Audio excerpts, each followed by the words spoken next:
ওনারা রাজনীতি করেন, ওনাদের চিন্তাভাবনায় কখন কোনটা বলতে হয়, কি বলেন, কেন বলেন, সেটা সম্পূর্ণভাবে ওনারাই জানেন।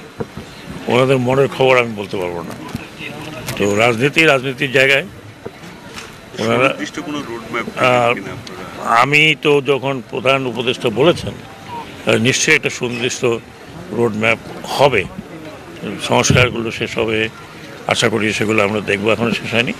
তারপরে নিশ্চয়ই উনি যখন এই কথা বলেছেন তো ওনার মাথায় তো নির্বাচন কবে হবে সেটাও শুধু নয়, কিভাবে হবে, কি সংস্কার পরে হবে, এগুলো আছে, এগুলো তো আপনারা সময় মতো জানতে পারবেন।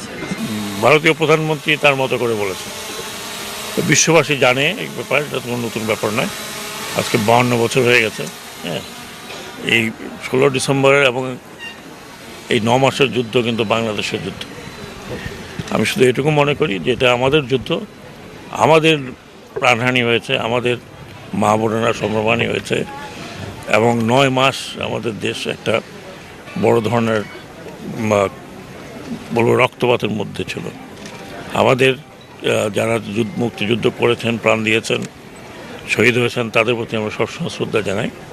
যারা বেঁচে আছেন আমি মনে করি তারাও আহত হবেন কথায়, কারণ আমাদের যুদ্ধটি আমরা শুরু করেছিলাম, আমাদের যুদ্ধটি আমরা সমাপ্ত করেছি।